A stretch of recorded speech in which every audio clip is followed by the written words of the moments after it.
Sensibilidade e apreço por produções são duas das grandes qualidades do entrevistado de hoje. Ele é cineasta, produziu 2 documentários e ainda é editor de imagem da TV Integração, que é afiliada da Rede Globo.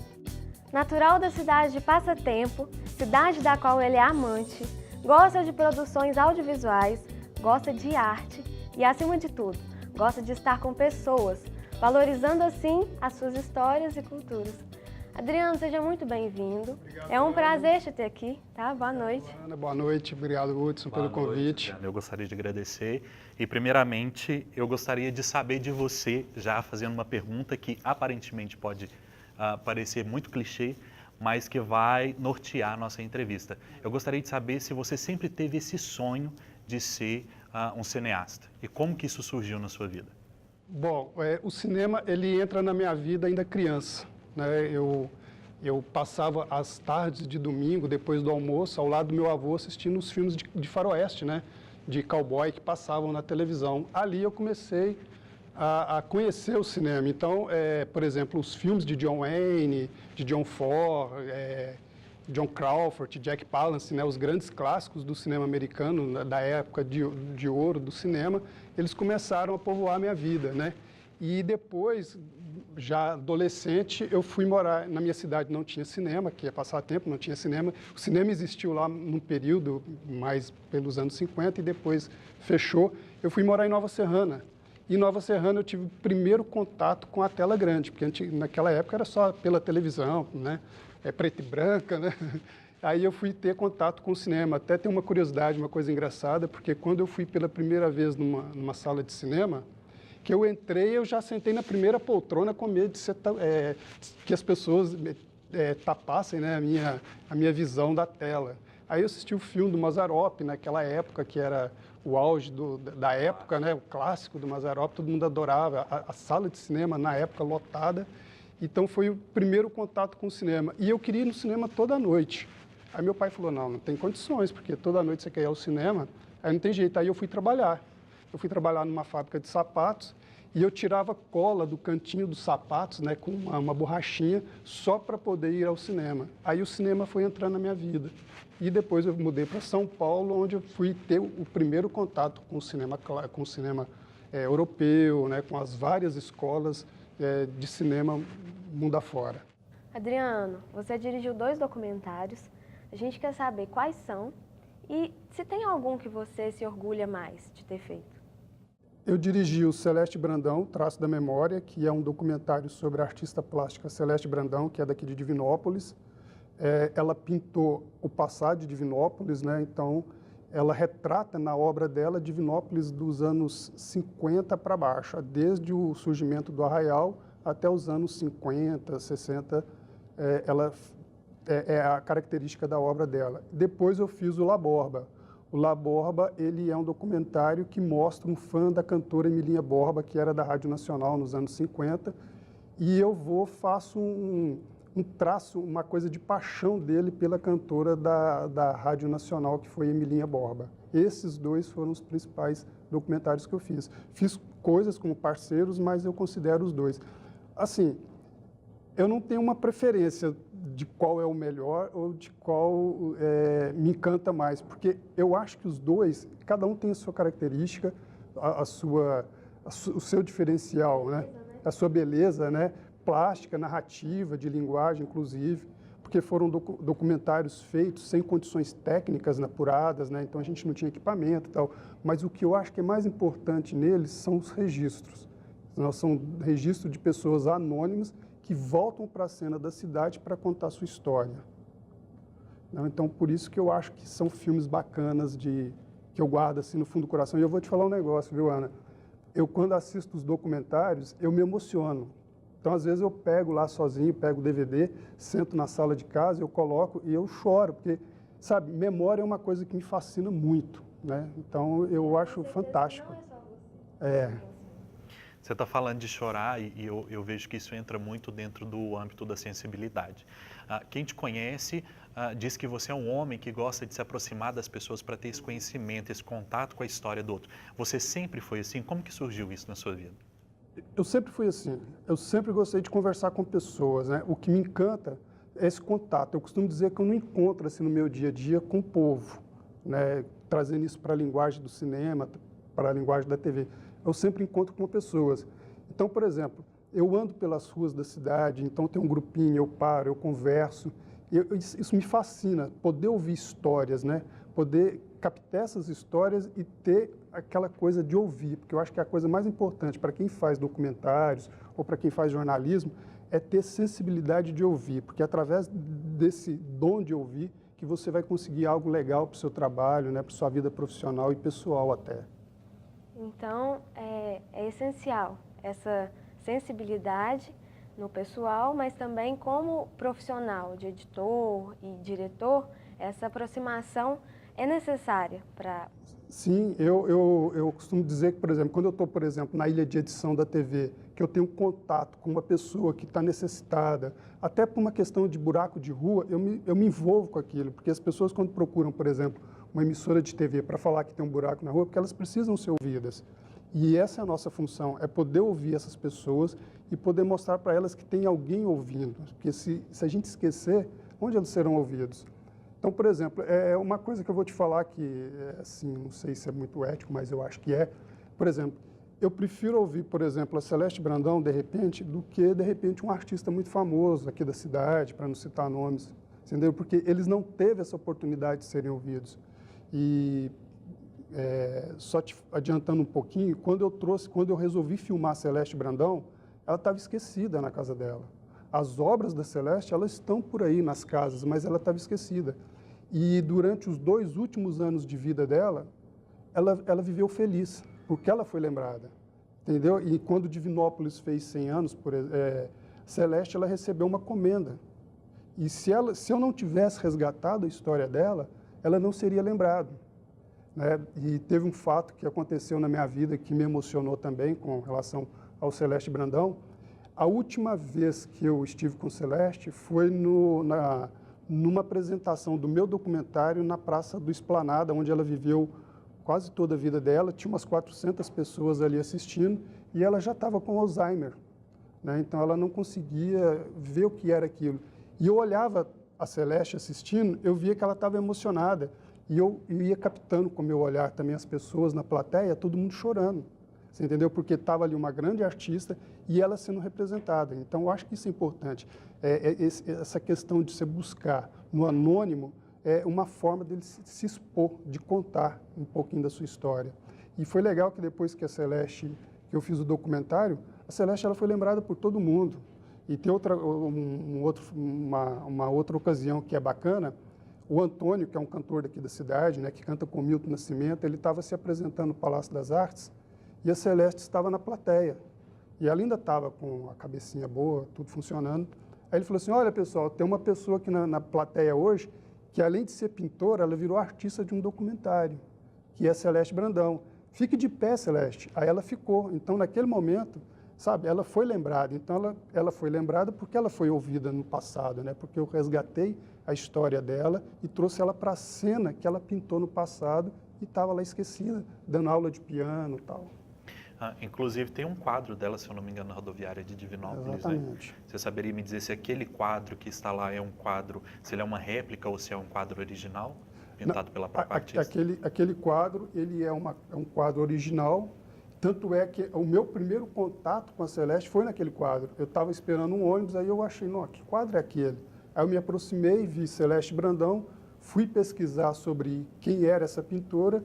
Aí eu descobri que era uma pintora que havia pintado o passado de Divinópolis e que morava numa casinha no Esplanada e, como eu te disse, estava lá esquecida. Aí eu fiz um primeiro contato com ela e a gente foi e fez o documentário. Ela veio a falecer, né, no ano de 2016. Isso. Né? Então ela teve esse momento que você proporcionou para ela de ser lembrada até mesmo antes da sua morte. A gente está falando dessa questão, né? Ela que era uma artista plástica, pintava.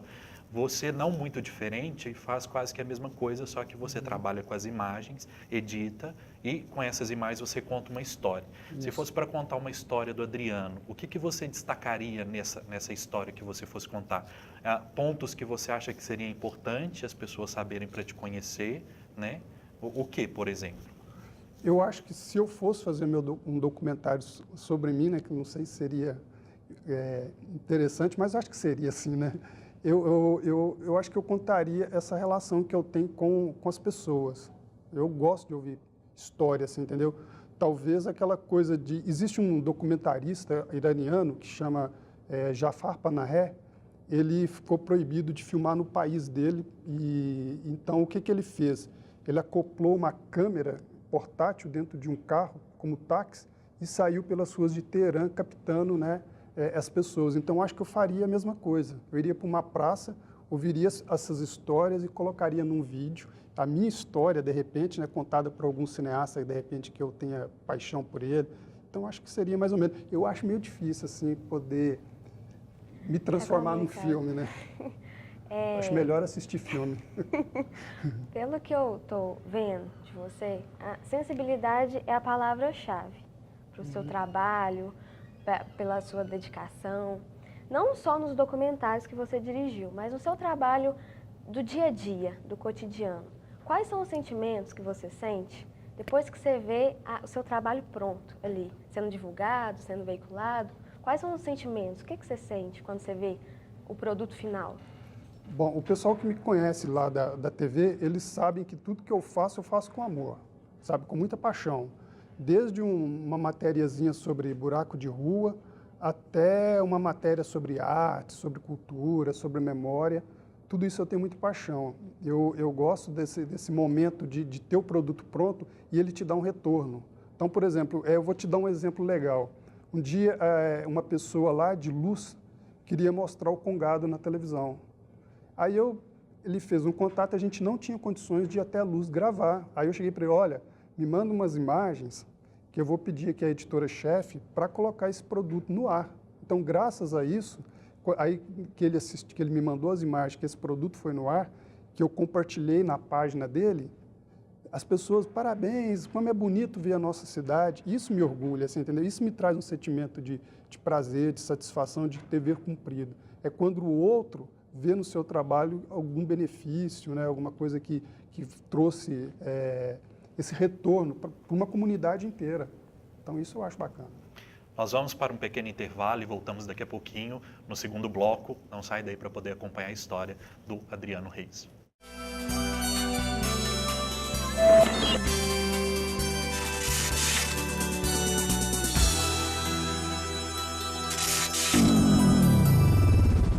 Estamos de volta para o segundo bloco com Adriano Reis. Ele é cineasta, editor da TV Integração, afiliada da TV Globo. Adriano, a pergunta agora é o seguinte, quem te conhece nas redes sociais, eu te acompanho, e eu vejo que você posta muito conteúdo cômico e crítico, e assim, pessoalmente, você é muito tímido, né? Mas nas redes sociais, não, nas redes sociais você se solta. E como é que é para você, assim, nas redes sociais? Como é que o Adriano nas redes sociais? Então, nas redes sociais, eu sou realmente um pouco tímido, né? Então, eu acho que para poder, alguns assuntos, algumas coisas, eu não me saio muito bem, não. Mas nas redes sociais, eu descobri que, às vezes, ficar naquela coisa muito culta, né? De, eu assisti filme tal, do Bergman, não sei do quê, é meio chato, sabe? Então, eu comecei a divertir. Eu achei que as pessoas gostam de dar risada, de interagir com as pessoas, então eu sempre, todas as postagens lá do meu Facebook, por exemplo, que tem um comentário, eu comento todos. Aí vai fazendo uma roda de amizades, né, de diversão. A gente, hoje mesmo eu coloquei lá que a Terra, o dinossauro falou, não, olha, uma estrela cadente, né? E ele, então pode fazer um pedido, né? Tomara que esse mundo se exploda, você entendeu? Aí todo mundo, nossa, né, o mundo não pode explodir, né? Então, eu vou brincando com isso. E as redes sociais, eu vou te falar uma coisa. Ela é legal porque ela me deixa um pouco dessa coisa meio amarga, meio solitária da coisa, assim, entendeu? Então, eu parto para a interação, conheço pessoas. E é a coisa que eu gosto. Aliás, eu tenho a rede social também como uma forma de pesquisa. Eu consigo personagens, inclusive para reportagens da TV, para meus documentários, através da internet. Pautas, né, para televisão, tudo ali, através eu posso citar uma, por exemplo, aconteceu um caso interessante há pouco tempo, que foi quando o Luciano esteve numa cidade de Minas, em Abaeté, e ele levou um cachorrinho, né, e aqui deu polêmica. Então, um amigo da internet eu fiz uma piada e ele falou assim, nossa, Adriano, aqui em Abaeté foi a mesma coisa. O Luciano, da dupla Zezé de Camargo, encontrou um cachorro, o cachorro parece que ganhou na loteria porque ele saiu de Abaeté rico e no outro dia a mulher pediu o cachorro de volta. Aí eu cheguei na televisão, comentei com a editora do G1. Falei, olha, eu vi uma coisa engraçada na rede social, quem sabe vira uma matéria. Ela foi, pesquisou e virou. Então, naquele dia, uma ideia simples da rede social foi a matéria mais visualizada no G1 em rede nacional. Então, tudo isso assim é legal, pelas redes sociais. E até uma dica, né? Rede social sempre um lugar para se achar pauta, né? Para fazer contatos. O Adriano é assim no seu dia a dia, no seu cotidiano? Ali ele compartilha nas redes sociais, eu acompanho. Hoje mesmo eu vi um vídeo lá de uma produção, né? Que tinha um câmera com um cara e acabou quebrando a loja inteira. Isso. Eu dei muita risada disso. No seu dia a dia, você é assim ou você só compartilha mesmo? Eu só compartilho. No meu dia a dia. Se fosse para fazer stand-up, não enrolar. Eu não teria coragem. Eu ando até de cabeça baixa na rua, assim, né? Tenho vergonha de tudo. Mas acho que é uma coisa também de liberdade, né? De poder divertir e tal, né? As redes sociais, eu acho. Recentemente, enquanto você acompanhava uma gravação, foi veiculado pelo MGTV essa reportagem sobre os ETs. E parece que aconteceu uma coisa bem cômica com você. Aconteceu. Eu quero que você conte pra gente. Então, eu tinha sugerido que a gente fosse até Passatempo, né, onde eu nasci, e fazer uma matéria sobre extraterrestres, que os discos voadores, de acordo com a comunidade, sobrevoam lá a cidade. Eu mesmo já vi uma luz lá estranha lá. Então, a gente resolveu fazer uma gravação, a Graciele, que é a nossa repórter, falei para ele, olha, uma coisa legal durante esse contato nosso com os discos voadores, com os seres de outros planetas, é a gente poder fazer uma vigília noturna. A gente vai para um alto de serra e à noite a gente fica lá esperando um contato de terceiro grau, né? E eu estava lá afastado, servindo de iluminador para o cinegrafista. De repente, senti alguma coisa andando no pé. Eu achei que era um ET, né? Alguma coisa, saí correndo e tropecei e saí rolando. Aí a cena, eu não fiquei sabendo, depois, quando eu vi a edição final, o material estava lá, né? E virou piada, todo mundo da minha cidade, os colegas de E profissão. você até hoje não sabe o que estava andando no seu pé, não? Eu acho que, eu espero que, eu não sei, espero que seja um extraterrestre que queria fazer um contato e se assustou com o meu tombo, né? E depois eu fiquei sem graça, porque tinha um monte de gente, aí eu falei pro Júlio, né, que é o nosso cinegrafista, ô Júlio, quer que eu repita, né? Mas era a iluminação. Ele falou, não, você vai cair de novo, né? Eu falei que era só a iluminação, né? Além dessa história, tem mais alguma que você se recorda, assim, que foi bem engraçado nesse ambiente de trabalho? Tem uma coisa que eu acho, assim, que eu gosto bastante, que me diverte muito, foi quando eu fiz um curso em São Paulo, eu fiz o curso A Formação do Cinema no Brasil. E um dos palestrantes do curso era o cineasta Anselmo Duarte. Eu era fã do Anselmo Duarte, né? E então a gente fazia uma teoria durante a semana e aos domingos a gente ia para a sala Cinemateca, onde eram exibidos filmes brasileiros, para a gente ter aquele contato com a filmografia brasileira. E o pessoal, às vezes, não gostavam de alguns filmes, por exemplo, Oscarito. Ninguém gostava de Oscarito, né? De Emilinha Borba, mas gostava de Glauber Rocha. E nesse domingo, a sessão começava muito cedo, era 9 da manhã, e até o meio-dia, passando os filmes. Aí eu fui assistir o filme do Anselmo e começou uma primeira exibição, que era Vereda das Saudades, que era um filme dele, e depois passaria o clássico dele, que é O Pagador de Promessa. Aí eu estou lá na sala de Cinemateca sozinho, não apareceu ninguém para assistir o filme, entra um senhor. Aí eu falei, nossa, esse é o Anselmo Duarte, meu ídolo. Eu comecei a tremer, né? Aí eu fui e sentei atrás, levantei, fiquei 2 poltronas atrás dele, e de vez em quando ele olhava, né? E ficava desconfiado, assim. Aí acabou o filme para depois começar O Pagador. Na hora que acendeu as luzes, ele olhou para mim, assim, eu olhei e falei, senhor Anselmo? Ele, o quê? Você vai me assaltar, né? Eu falei, não, senhor, sou seu ídolo, né? Sou seu fã, né? O senhor é meu ídolo e tal. E a gente passou, naquele contato, a ter uma grande amizade, assim, durante o tempo que ele viveu em São Paulo, que eu vivi em São Paulo. Eu fui um grande amigo dele e fui um dos poucos que teve uma foto. Infelizmente, eu perdi a foto, que eu segurando a Palma de Ouro, que é o único filme brasileiro a receber uma Palma de Ouro. E o próprio Anselmo, né, ele me dedicou um autógrafo que eu guardo até hoje com muito carinho, né? Ele escreveu lá, ao Adriano, grande amigo, futuro grande cineasta, né?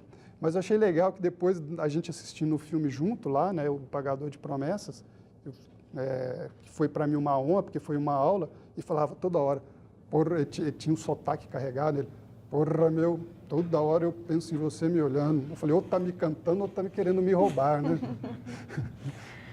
Eu sei que você tem um acervo de DVDs, Blu-rays, vinis. Como é que começou essa coleção sua? Então, esse colecionismo ele começou quando começaram a surgir as primeiras fitas de VHS, né, que é aquelas fitas de vídeo. Eu comecei a formar um acervo de filmes. Então, são mais de 20 anos colecionando filmes e eu tenho um acervo de mais de 4.000 filmes. É um acervo... para mim, ele tem um valor sentimental muito grande, porque desde a adolescência que eu venho colecionando. Então, tem no meu acervo filmes raros. É um quarto? Onde você coloca esse acervo? É no meu quarto, né? E lá tem rodeado emoldurado de estantes repletas de filmes Suponhamos que eu queira ir lá alugar, fazer uma locação de um desses filmes. É possível? Olha, o Adriano tem ciúmes dessas obras, do que ele guarda lá? Assim, eu posso te emprestar, né? Que você é o único, então eu te empresto, mas para qualquer um, não. Mas eu não costumo emprestar, não, porque, igual eu estou te falando, tem filmes que têm um valor sentimental. Tá, entre 4.000 filmes, qual que você não emprestaria de jeito nenhum?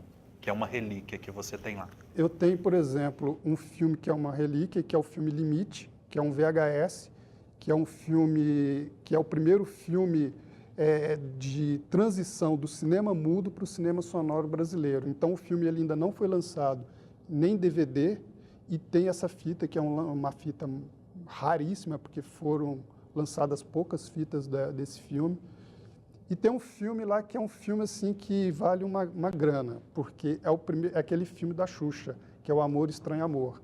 É uma fita que ela mandou recolher e eu tenho uma fita original novíssima e então toda hora tem alguém querendo comprar essa fita.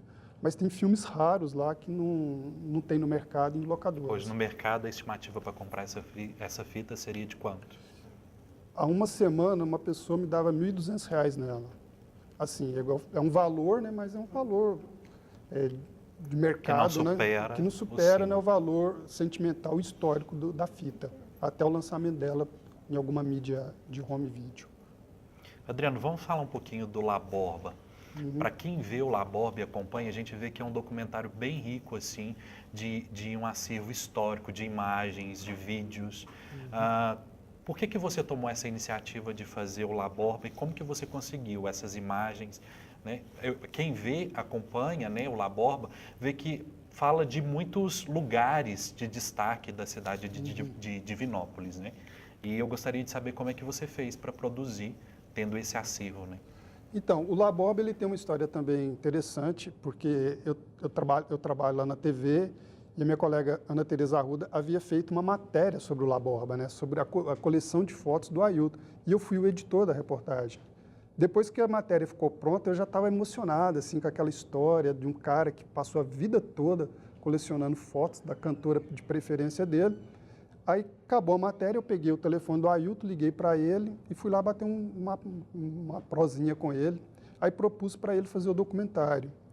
O La Borba eu tenho um carinho muito especial também, porque é um outro personagem que era anônimo, né? Ele tinha um bar que era uma referência cultural em Divinópolis, que é o La Borba, né? Ele funcionou em Divinópolis por 15 anos, depois fechou as portas. E o mais legal que eu acho do La Borba é que ele também é um documentário de memória que não tem fronteiras. Quando você assiste o documentário, eu procurei contar a história do Ailton e durante esse percurso da história do Ailton, eu vou passando por alguns patrimônios culturais de Divinópolis que não existem mais, né? E eu acho isso importante porque numa época que a gente está falando sobre memória, sobre patrimônios, museus que estão sendo queimados, a gente não tem referência histórica na cidade, né? Divinópolis não tem uma tradição de preservação e no filme a gente percebe isso. Então, por exemplo, tudo que o Ailton frequentou na adolescência dele, na juventude dele, não existe mais. Por exemplo, o Cine Popular, né? casas de show, e que ele ia assistir artistas, não existem mais. E o La Borba, ele também é um documentário que eu acho importante, porque o Ailton, ele volta para a cena também cultural da cidade, porque ali eu comecei a pesquisar, eu fui atrás além das matérias, das imagens que a gente tinha na reportagem lá da Ana, eu fui atrás de outros materiais que a gente não tinha. Por exemplo, eu descobri uma pessoa que tinha imagens da Emilinha no Sambão, em Divinópolis, percorrendo as ruas da cidade. Então, as pessoas têm contato com isso. E foi legal resgatar isso, né? Eu achei interessante porque o personagem do documentário, ele conta a história dela. A gente vê que ele tem uma caminhada de fã pela cantora, e chega um momento que ele se torna amigo da cantora, Exatamente. né? E ele acompanha ela até a morte da cantora. Isso. Você era fã de Emilinha ou não? A Emilinha, eu conheci a Emilinha por causa do cinema, né? Ela era além de ser uma das principais cantoras da era do rádio, ela era a grande estrela do cinema também. E interessante que você falando sobre isso, quando eu fiz a primeira edição do La Borba, o La Borba durou 1h20. Aí eu convidei 3 amigos do Ailton para assistir o filme. E o filme era o Ailton contando a história da Emilinha.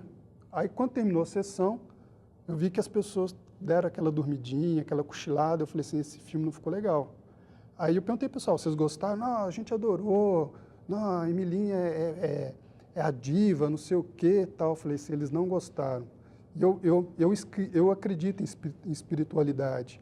Aí um dia eu estava na minha ilha de edição, que aquele filme ele foi editado sem recursos, né? Foi editado numa ilha sem os recursos técnicos que tem hoje. Eu estava na ilha de edição, eu senti alguma coisa diferente. Eu ouvi uma voz. Aí a voz falou assim, eu não sou a personagem. Aí eu falei, mas como assim eu não sou? E aquela voz ficava, eu não sou a personagem. Aí depois eu fui dormir, eu falei assim, engraçado. Ela não é a personagem, ela é a coadjuvante. O personagem é o Ailton. E eu estava dormindo, era tipo 3 horas da manhã, eu levantei, fui para a ilha de edição, eu refiz o documentário, que é o documentário que existe hoje de 40 minutos, que é o Ailton contando a história dele de paixão com a Emilinha. A Emilinha passa a ser coadjuvante dele. Adriano, a gente percebe que Divinópolis é uma cidade muito rica em cultura. Mas mesmo assim, tem muita gente distante desse universo cultural, desse universo artístico. Você acha que falta incentivo, talvez da cidade, talvez do estado, para que as pessoas se interessem mais pela arte, pela música, pelo cinema? Você acha que falta isso para as pessoas? Eu acho que sim, né? Divinópolis, hoje praticamente a gente não tem, por exemplo, o nosso museu está fechado, a gente não tem os principais pontos, né, de dança da cidade, como tinha o Sambão, como tinha ali o instituto lá dos franciscanos. E eu acho que falta isso, as pessoas elas vão para a praça, mas as próprias praças da cidade elas não estão tendo atrativos. Você hoje tem medo da violência, né? Por exemplo, eu vou ao cinema. Hoje é muito mais prático você ir ao cinema no shopping do que, de repente, ir ao Cine Alhambra, onde você estaciona o carro, você pode ser assaltado. Mas isso aí que eu tentei resgatar com o filme da Celeste. Quando a Celeste passeia pelos quadros delas, que eu trago isso para a cena atual, a gente vai percebendo que Divinópolis não tem tradição patrimonial cultural. Então, por exemplo, você vê no meu documentário lá, a Celeste fala, a gente gostava de fazer os footings pela 1º de junho. É claro que hoje é difícil você passear pela 1º de junho, porque está cheio de carro, né? Mas você não tem, os cinemas hoje são só cinemas de shopping. Eu sou cinéfilo e o produto que é apresentado no cinema hoje, ele é americano, você entendeu? Então a gente não tem contato, por exemplo, com o cinema brasileiro. O próprio teatro nosso, e às vezes ele não consegue trazer para a cena outros artistas, trazer inovação, que eu acho importante, né? Então você precisa ter um projeto fantástico na cidade, que a gente não conseguiu trazer para o cotidiano nosso, que é o projeto Fazendo Arte, que formou aí milhares de crianças e, aí, por causa de capital, não conseguiu produzir os espetáculos desse ano. Então, acho que isso falta na cidade. também falta interesse de executivo, né, de administradores da cidade. Pra você ter uma ideia, ali no centro da cidade, a gente tinha um espaço que a gente tentou formar um cineclube. Então, a prefeitura emprestou para a gente um espaço, a gente exibia filmes, era um público de 40, 50 pessoas todo domingo e eles tomaram espaço. Era um espaço gratuito. Então, você se perde muito com isso. Adriano, infelizmente o nosso programa chegou ao final, mas antes eu gostaria de saber de você se há algum novo projeto, algum novo documentário que você pretende fazer, né? E quem quiser acompanhar os seus trabalhos, como que faz para assistir a esses 2 documentários? Então, o La Borba está no YouTube. O Celeste ele foi retirado, né, do YouTube por uma questão de direito autoral de uma música. Estou tentando reverter essa situação. E projetos assim de documentário eu não tenho nada em vista por enquanto, não. Tem algumas coisas que eu estou querendo transformar em documentário, que é a história do Hotel Íris, que é aquele hotel que fica ali na esquina da 1º de junho com a Rio de Janeiro. Como eu não tenho essa possibilidade de fazer isso agora, eu vou trabalhando na TV, produzindo, né, algumas coisas para televisão e trazendo esses personagens desconhecidos para a telinha, digamos assim. Adriano, nós agradecemos mais uma vez a sua presença, sinta-se à vontade, né, para quando você quiser voltar. Quem quiser acompanhar a nossa entrevista pode entrar no nosso canal no YouTube, tá ligado? E assistir novamente ao Adriano Reis, falando um pouco sobre cinema, sobre a sua vida, a sua história e também dos autores de Divinópolis. Eu agradeço a todos que nos assistiram e até a próxima. Boa noite. Tchau, tchau, até mais.